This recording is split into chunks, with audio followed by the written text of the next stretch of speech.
What's going on, ladies and gents, and welcome to episode 29 of the Crimson Championship Wrestling series on TEW9. I'm BT Savage, and we got Max and Matt here with us, and we're coming out of the fallout, the aftermath of Ashes to Ashes Mexico.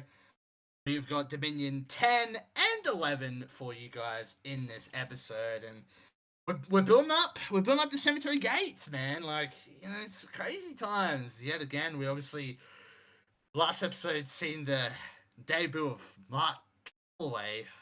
That's just a sentence I still thought I'd never say, but nonetheless, we got two very good Dominions coming up for you, hopefully, in this episode, and Matt and I are very, very keen to get on with those. Beautiful 100%. Let's get into it, man. Let's go. All right, and it is time for Dominion 10, of course, in the CCW compound. 410 people, BT. We're slowly building up that compound. Yeah, we are. It's great to see. You love to see it. Anyway, we kick off with Kenny Omega. And he says, when I look at this championship, I see every drop of sweat, every broken bone, and every ounce of sacrifice that's made me who I am today. Dominion 10. 10 episodes, and here we are. And yet I'm still searching for something new. At Cemetery Gates, I don't want just another match. I want a challenge that tests my limits, that shakes me to my core. I've beaten the best this company has to offer, but I'm not blind. I see what's coming. I see the shadows that move when the lights go out. And if Mark Calloway ever wants a shot at this title, then maybe one day I'll get that dream fight. The best bout machine versus the Deadman himself. The crowd gets excited, thinking, oh my God, we're going to get this match. But until then, before he can even say anything, the lights go out for a split second. And out comes Bully Ray. You talk about challengers, Kenny. You talk about legends. You don't have to wait for some ghost from the graveyard, because I'm standing right here. You tried to take me out. You thought you could end Bully Ray. You're afraid, Kenny. You're afraid of the man who doesn't care about 5-star ratings or dream matches. I care about one thing right now. Revenge. And that world title. Kind of two things, Bully, but that's fine. Omega then raises the title, yelling for Bully to bring it. But he starts to take the chain off around his neck. Bully's just sort of playing with it throughout the promo, takes it off and says, you got a challenge. You want a challenge? You got one. Without warning, he swings the chain and cracks Omega across the forehead. His blood starts to pour down Omega's forehead as the crowd just erupts in shock. He then kneels down beside him and says, at Cemetery Gates, I'm not coming for your title. I'm coming for your blood now. Commentary, they kind of put over the fact, oh my God, Bully Ray has just split Omega wide open. Dominion 10 has started off in absolute chaos, and this war is far from over. Bully Ray is deranged right now, man. He is deranged. I mean, one minute he just wants revenge on the man that fucking injured him. Next minute he wants a title. Next minute he wants blood. I don't know that Bully Ray knows what he wants. This guy's at the end of, not the end of his career, but heading towards the end of his career. And I think he's blaming Kenny Omega for the fact that he's not in that title picture. He's not in that main event scene right now. Well, I mean, Bully Ray is just he's forced himself into it. I mean, he's gone after the world champion. He's attacked him. He's busted him wide open. He's made a statement and an impact here. And it almost seems like we've already set this up with Cemetery Gates. Yeah. Kenny Omega, Bully Ray. I'm down to see it. I am down to see a great segment here, by the way, with a 77. 77. We then go to women's action. I'll let BT take this one away, but singles action, women's action to kick off the show.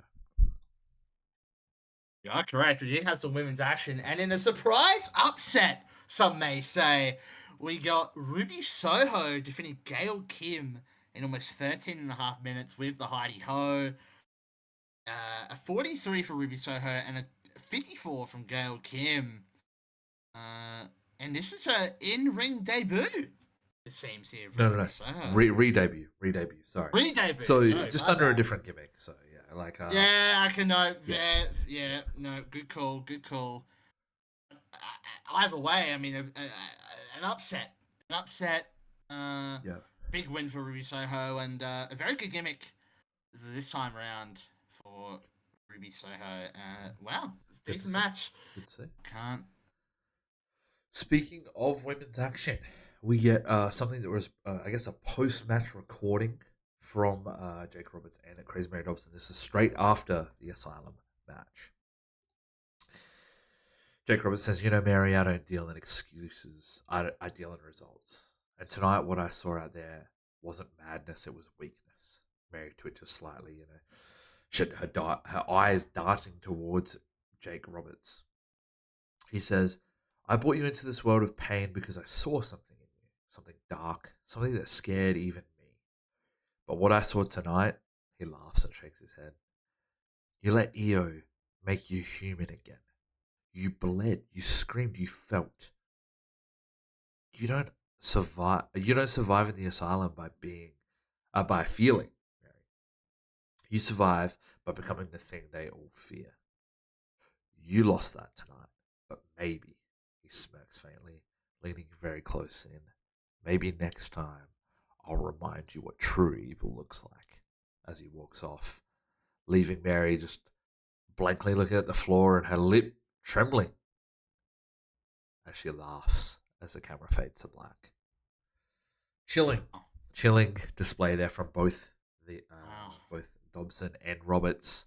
It's hard to know what's going to happen with these two at any moment. I mean, look, Jake Roberts was with sort of Crazy Mary Dobson from the start here. Yeah, sort of mentored her and got her to this point, but he's not happy, man. He's She not didn't happy, capitalize clearly. on it, right? No, and well, clearly some bad things could happen, man, and I don't know what's gonna happen between these two, but I guess we'll have to find out in the future. For sure. This next match, we have one of the best from CCW taking on one of the best in Mexico. This match is taking place because what Phoenix is was meant to be in that tag match but couldn't make it to the show for Ashes to Ashes, so now he's taking on Mr. Pete Dunne. And in a 76 rated match, we do have Pete Dunne defeat Phoenix in almost 15 minutes with the bitter end.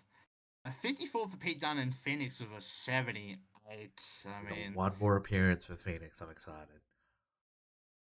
A big win for Pete Dunne. Another big win. Pete Dunne just strapped a rocket to him, shooting to the moon, shooting to the stars, man. That is where his career is going here in CCW. 76 though, pretty good. And speaking of that Mexico tag match, we have the winners backstage. With something to say. It is the Bullet Club, and they say, Devitt says, "You feel that, lads? That silence, that calm before the storm? It's been too quiet around here. Too many people think the Bullet Club's just coasting, just cruising. They've forgotten what we do best." Matt Jackson says, "Yeah, they've forgotten what happens when the Bullet Club gets bored." Nick then pipes in, "When we get bored, people get hurt." Machine Gun says, "We've been watching, we've been studying, and now we've got our next target." Bernard then says, "And when we move, there's no warning, just destruction." Devitt then says, "The message is simple. The Bullet Club has a new target in its sights. And when we pull the trigger, they'll never see it coming." The five men then throw up the Too Sweet, of course. And there's a logo that flashes sort of in a cryptic, not cryptic, but like a banner comes across. New target identified. We then have this is cool, man. 58. Some people don't do it so well. Yeah, It is wonder who that could be. Yeah, I don't know. We then have tag team action as the American Wolves return to action against one of the newer tag teams here, the All Night Express.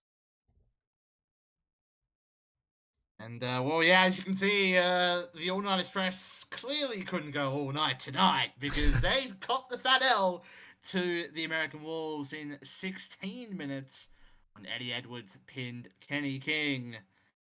76 rated match there, 70 for Edwards, 64 for Davey Richards, 46 for Red Titus, and a 52 for Kenny King. It's a pretty good Good match. match, good return win for the Wolves. Yeah, they haven't really been doing much the last couple months. Yeah, I mean Eddie Edwards was injured for a while there as well, so Yeah. it's good to come back for a win here in September. By the way, we are September 2nd in game. We then go into a triple threat. This is really just I don't want to say a filler match because that's wrong, but like a little showcase for the lower card. As we have Ali defeating Jeff Cobb and Desmond Xavier when he pins Jeff Cobb with the reverse 450. He carried the match apparently with a 68. He did 47 for Cobb and a 49 for Xavier. This is good just to get these guys on the card. Damn, but Ali is so good, man. He is. He is so Very good. He deserves a shot at something at some point. Maybe the No Limits title. Speaking of which, Speaking of, yeah, go ahead. here comes our champion. He's got something to say.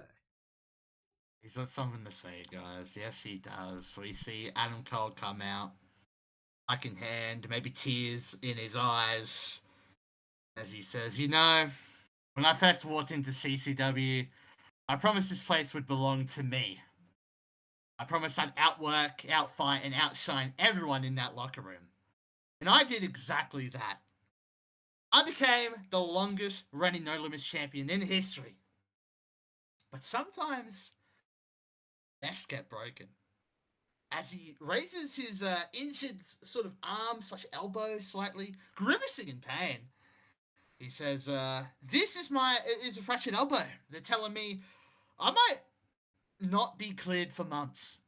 They're telling me I might have to do the one thing I swore I'd never do: relinquish this championship." As he looks down at the title in his hand, he's conflicted, man. His voice starts trembling with both anger and defiance. He says, "I have fought through broken bones, torn muscles, blood, sweat, and tears for this belt. And the idea of giving it up, of handing it over, makes me sick. This title isn't leaving my shoulder until my body gives out. This championship is mine." And then Don Callis, he comes out, and he says, Adam, take a breath, kid. You're not losing anything. You are the face of this company, my era's poster boy. And let me make this perfectly clear," as he gestures towards the stage, "you will not vacate that title." As the crowd pops, Callis, he's patting Cole. He says, "As far as I'm concerned, the Transparency era protects its champions. You heal, you recover, and that championship stays right where it belongs, on your shoulder, baby." And then we got a furious Will Ospreay coming out. He says, "This is a bloody joke, mate. He can't even wrestle.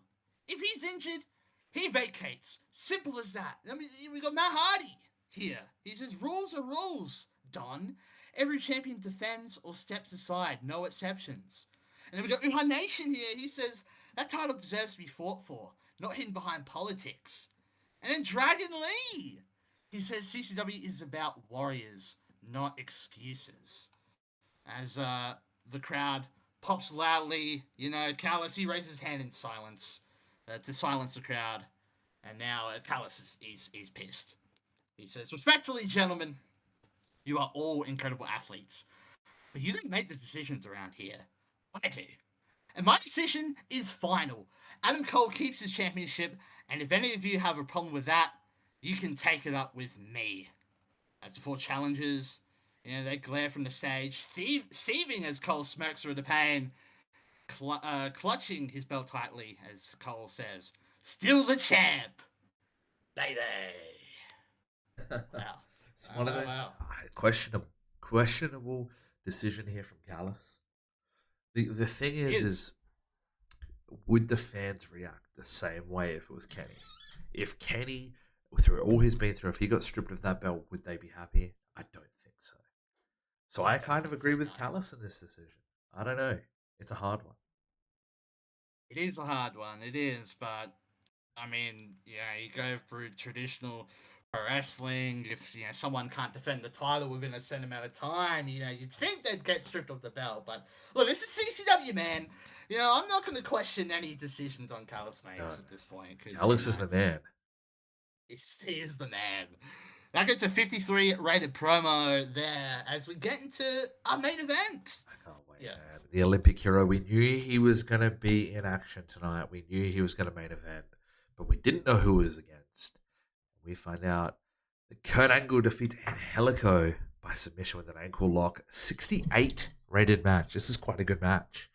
Yeah. Mm. I'm happy with this match, this main event, this show in general. But yeah, Kurt Angle getting a big win against Angelico. Angelico, I believe, debuted in Mexico, right? The Sky Blondes. That was Yeah. an absolute banger. They put on a great performance. So yeah, it's good to see him already in the main event. Good match. Good match. We finish up with a 71. That is pretty good. They were disappointed in probably the lack of storyline. That's fine. That's fine. The next show is quite storyline heavy. We move forward from there financially. We only lost 2.3k. That's no worries at all. It's fine. That's fine. Popularity. We got up to a 36 in the home region. Everywhere else is kind of affected, but 16 and 17 respectfully in the northwest and southeast. That is going to do us for this Dominion, but then we will head into Dominion 11. This has been awesome, man.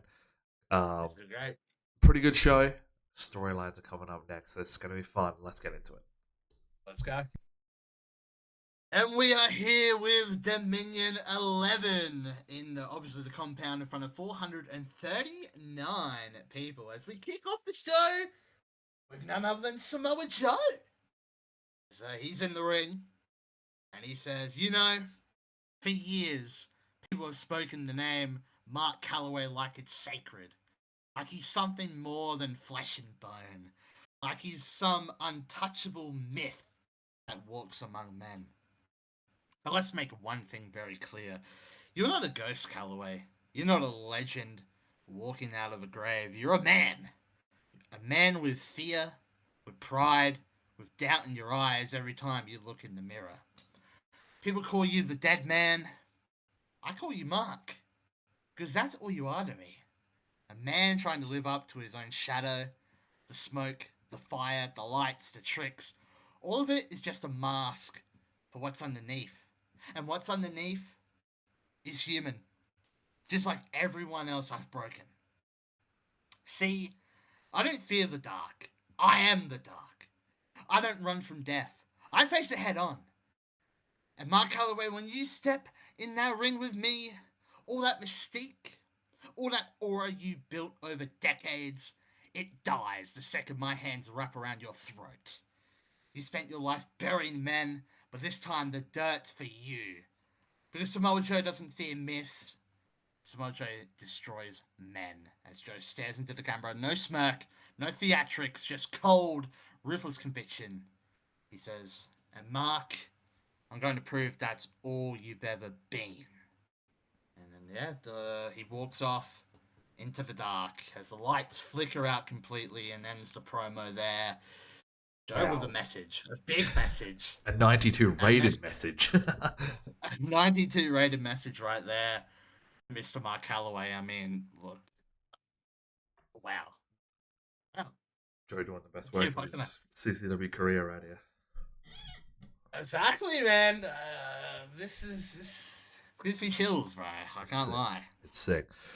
We're then going to kick off in-ring action-wise with a women's tag team match. It is going to be Kana and aew picking up the win against Chelsea Green and LuFisto. Oh, we got an injury there. I'm going to Google what that actually is. Oh. But yeah, look. Yeah. That is damage to the cartilage underneath the kneecap, so the patella. That is not great. Oh, yeah, that does not sound good. We'll figure out exactly what the goal is there, but we had 80 for both women. Both the winners. And we had a 17 for debuting Chelsea Green and a 51 for LuFisto. Still a 65 rated match. You've got to imagine that that would have being a little bit of a buzzkill for this match. This is a great match, especially with a debuting Chelsea Green in it. But this is a great match. But yeah, that's a little unfortunate there. I'm afraid you already know what I'm afraid of. As soon as you click that button, I'm afraid what's gonna Yeah, happen. yeah, so am I. But in case, we are going to head backstage to Don Callis. Okay, that's fine. That's fine. We are going to head backstage in Don Callis' office. Thanks, Jack Roberts, brother. Yeah, we go backstage. We're in Don Carlos' office to see Matt Hardy. Here, he says, Don, I've had it, man. This whole Adam Cole situation is getting out of control. He's walking around with that title. He's injured, and he's still calling the shots. Where's the fairness in that? Where's the leadership, Don? As Don's sitting behind the desk, he slowly takes off his glasses. He glares up at Hardy. He says, "You come barging into my office to complain. Matt, you think you're the first person to come crying about Adam Cole today? I've got champions going down, contracts piling up, a network breathing down my neck, and you want to whine about Adam Cole?" Callis, he's starting to get pissed now. His voice is rising. His eyes are sharp. He says, I've got so much on my damn plate right now. I don't have time to babysit veterans who can't handle one inch champion holding the spotlight. You don't like it? Fix it in the ring, because I'm done dealing with this bullshit. He slams his hand on the desk as he says, now get out of my office before you end up next on the list of problems I do decide to deal with personally. Matt stares at him for a beat. He's clenching his jaw. He then storms out of his office as Don Callis, man, he's just pissed off, man. As he says quietly, he says, "Unbelievable. Everyone's losing their minds over Adam damn Cole." And that's where we end the segment. Yeah, look, Don Callis, bro. It's weird, man. I think this is the first sort of crash out from Don, I guess, since the whole new transparency era. And you know what? And this is kind of a coincidence, Don would have been watching that last match. And now Carter's injured. Yeah. We didn't plan that to happen, by the way, guys. No. It's just coincidental that Khan is now injured. Matt Hardy's complaining. He's bitching about Adam Cole. Oh, Don Callis' world is turned upside down right now. Yeah, there's a lot going on. 61 rated segment there from the boys. Yep. We then get into singles action as we have Adam Page taking on Alliance member Martin Kirby. And Adam Page does pick up the win with a Deadeye on the outside. Doing a little bit of extra damage there, but a 66 rated match, 61 for Adam Page, the Hangman, and Marty Kirby with a 42. This is a decent match, man. This is a really decent TV match. I'm really happy with this. Yeah, this match, good win for Adam Page. He continues his momentum. He's on a roll, man. He been is. on a roll for quite some time. We have him for a long time. I believe we have him for 3 or 4 years. So Adam Page is gonna climb to the top, I'm sure, one day. Speaking 100%. Of climbing to the top, someone that was at the top and needs to climb back. No pun intended. Climb that ladder. Christopher Daniels and Limitless Gold taking on Elias Sampson and the All Night Express. As Daniels picks up the win with a brainbuster on Rhett Titus. This is a great match. 60 for Shelton Benjamin, 53 for Keith Lee, 66 for Daniels, 49 for Titus, Kenny King with a 59 and a 38 for Elias Sampson. This is a cool match, man. 73 and just what a fun match. Yeah, great match. Great, featuring all 6 of these talents. They're going to, obviously Daniels, and Limitless Gold, but Elias and All Night Express, all these men getting their shot on TV. Yeah. And they're fucking delivering. They're delivering 100%. And putting on a good match. We then go backstage as we see a familiar face. Let's get into it. We go backstage here and we see Ric Flair, who is a road agent, a backstage producer here in CCW. See him sort of on screen for the first time. Leaves him up with Joe as Ric Flair says, "Joe, listen to me, brother. Are you sure this is what you want? I've been in the ring with the Deadman. It ain't a walk in the park. It ain't some fair fight. That man's got something different about him. Woo! You don't just beat the dead man, you survive him. As Joe smacks. Dare I say, you know what? I think Joe almost breaks character in this segment. But, Joe says, Rick, with all due respect, that dead man you're talking about, he's an old man, a relic, a memory people can't let go of. And I don't plan on surviving him, Rick. I plan on ending him once and for all. As Joe steps closer, eyes locked on Ric Flair, he says, it's time somebody puts him in the dirt for good. Suddenly, the lights flicker, a low gong echoes through the hallway as purple lights flood the locker room, the backstage area, and the temperature seems to drop. And I was like, oh, hell no! Woo! I'm out of here! And Flair, he's scuttering, but he backs off there. He's nearly tripping over himself as Joe stands his ground, in just expressionless. And Joe says, no tricks, no fear, just me and you, Mark. And the lights flicker again. Damn. When they return to normal, Joe is just standing there, calm, unshaken, staring dead into the camera, and that's where the segment ends. Yeah. A 72 rated segment. It's cool to see Rick there, man, and Rick popping the boys, you know what I mean? Yeah. It is now time for the main event. It is going to be Kenta, Alex Shelley, one-on-one. What a main event. What a main event. Exactly what CCW is about. And in a 71 rated match, Kenta defeats Alex Shelley after a distraction from Carl Anderson. We heard last week the Bullet Club saying they have a new target, and it seems it's Shelley, because post-match, Kenta walks away. But post-match, the Bullet Club flood in on Alex Shelley and take him out, putting him through the announce table, just destroying Alex Shelley. Maybe not destroying him, but, through the announce table. I mean, that's enough, right? You know what I mean? I can imagine Kevin Nash on commentary. He's like, oh, the Bullet Club, the most dangerous men in the business today. Oh, my goodness. They're destroying this poor innocent man. Yeah, legit. But a 70 for Shelley, a 63 for Kenta. This is a good match. Really, really solid match. Great main event there. We end up on a 76. This is a good show. 92 opening segment is insane. And the last 3 segments are pretty good. Very solid. Love to see it. We finish up injuries, of course. Oh my god. Can be worked through. We are definitely going to be doing surgery on that one. 100%. Yeah. Damn. Okay. Yeah, we're starting to feel some of the injuries now. That's okay. That's another champion right there. It is, but we did make money. That is important. So roughly, what we need to work out is if our workers go to 30 grand, we're basically going to break even. If not, we make money. That's kind of cool. Yeah. Popularity recap. Nowhere went up, but all areas got affected. Pretty cool to see. That's going to do us for this episode. I appreciate you guys so much. What's really cool, for the first time, right? We're going to have 2 episodes of Dominion next episode, and then we will open with Cemetery Gate. So that's going to be fun. Yeah, no, that's exciting. Yeah. Thanks for anyone still sticking around to this point. We love you all. Like the video, of course, if you liked it. Comment down below your thoughts on the episode. Your thoughts on the injury to Kana and this. Man, is CCW, are we losing it, bro? We're losing our champions?